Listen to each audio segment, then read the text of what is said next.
Guys, বলেছিলাম তোমাদেরকে মন্দিরটা দিনের বেলা দেখাবো। দেখো কত সুন্দর। হ্যালো বন্ধুরা, তো বেরিয়ে পড়লাম সাইকেল নিয়ে। যাব আজকে সেই জগন্নাথ মন্দির। তোমাদেরকে বলেছিলাম যে জগন্নাথ মন্দিরটা দিনের বেলা দেখাবো। এই যে এটা হচ্ছে আমাদের তেলডাঙ্গা মোড়। কিছুটা যেতে হবে, মেন রোড পার করতে হবে। আর খুবই রোদের তাপ, রোদও উঠেছে খুব। সো গাইস, দেখো এই সেই জগন্নাথ মন্দির। তো তোমাদেরকে বলেছিলাম আমি দিনের বেলা আসবো ভিডিও করতে।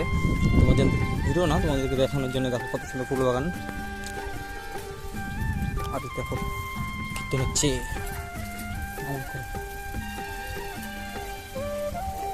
এই তো মা,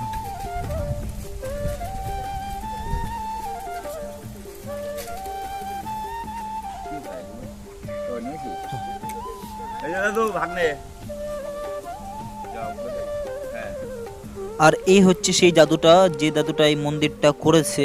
তো এই দাদুটাই সব কিছুই, মানে এই মন্দিরটা পরিষ্কার রাখা, মানে ধুলাবালি পড়ে না, সবসময় পরিষ্কার রাখা। আর আমি আজকে এমন সময় গিয়েছি, গিয়ে দেখি জগন্নাথ ঠাকুরের পুজো হচ্ছে। তো দেখো, তোমাদেরকেও দেখাবো পুজোটা। আর এই যে সেই দাদু বললাম না, অল টাইম মন্দিরটাকে খুব সুন্দরভাবে পরিষ্কার পরিচ্ছন্ন রাখে। এই যে অনেক ভক্তরা এসছে। আর এই দেখতে পাচ্ছ পুরো সামনেটা। আর এই সামনেটা এখনও অনেক কাজ হবে সরস্বতী পুজোর পর থেকে। দেখো পুজো হচ্ছে।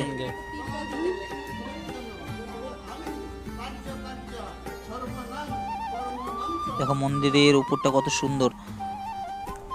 আর এই সামনেটা দেখতে পাচ্ছ, এই সামনেটা কদিন পরে ওখানে ঝর্ণা হবে। ঝর্ণা যেরকম কৃষ্ণকে মাথায় করে নিয়ে গেছিলো, পিছনে সাপ আল দিয়েছিল, ওরকম হবে অনেকটা।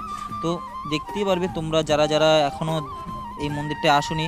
এটা হচ্ছে পূর্ব বর্ধমান জেলার হচ্ছে সমুদ্রগড় অঞ্চলে অবস্থিত। তো কাঞ্চনতলা এটা অবস্থিত, জায়গাটার নাম। এটা হচ্ছে মন্দিরের পিছনটা। আর দাদুর বাড়িতে মেন হচ্ছে দাদুর যে মন্দিরের সামনে প্লাস হচ্ছে সাইডেই ঘর। তো পুরো বেশিরভাগ জায়গায় অনেক নানা রকমের ফুল গাছ। তো এটা আমার মামার সামনে, মামা দেখাচ্ছে যে এই ফুল গাছগুলো, মানে একটা গাছে দু রকম ফুল। সো গাইস, বলেছিলাম তোমাদেরকে মন্দিরটা দিনের বেলা দেখাবো। দেখো কত সুন্দর। আর আজকে আমি এমন সময় এসেছি, প্রভুর পুজো হচ্ছে। দেখো, আরে বলেছিলাম খুব সুন্দরভাবে সাজানো মন্দিরটা। এই যে এটা হচ্ছে ঢোকার গেট। আর হ্যাঁ বন্ধুরা, তোমাদেরকে বলে রাখি যে মন্দিরে 3 বেলায় পুজো হয়। তোমরা যারা পুজো দেখতে আসবে তারা আসতে পারো। আর হ্যাঁ, সন্ধ্যাবেলা সন্ধ্যা আরতি। আর আমি যেটা শুনলাম কদিন পরে এখানে 3 বেলা প্রভুকে খিচুড়ি প্রসাদ নিবেদন করা হবে। আর হ্যাঁ, এখানে ভক্তরা যারা যারা আসবে তারা যিনি প্রসাদ পায় সে ব্যবস্থা করা হবে।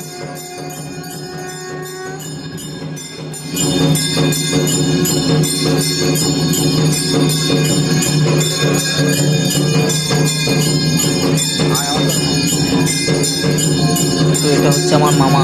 মামা বলছে আয় আমার সাথে, মন্দিরের চারপাশ দিয়ে ঘুরে দেখা যায়।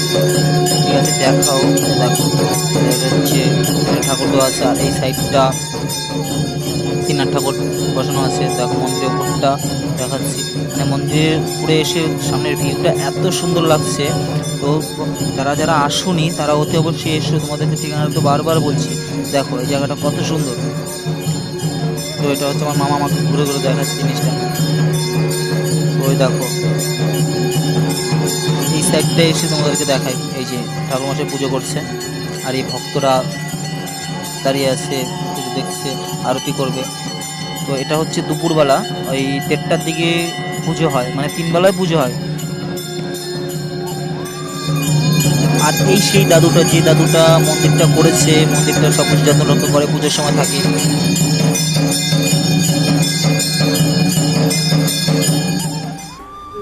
প্রভুকে ভোগ নিবেদন করা হয়েছে। তো এর জন্য মন্দিরের যে রাউন্ডটা আছে, সবাই 3 বার হরে কৃষ্ণ করতে করতে হরে কৃষ্ণর নাম নিয়ে 3 বার ঘুরবে, তারপরে দরজা খুলবে। দরজা আটকে দেওয়া আছে, দেখো ওই দেখো।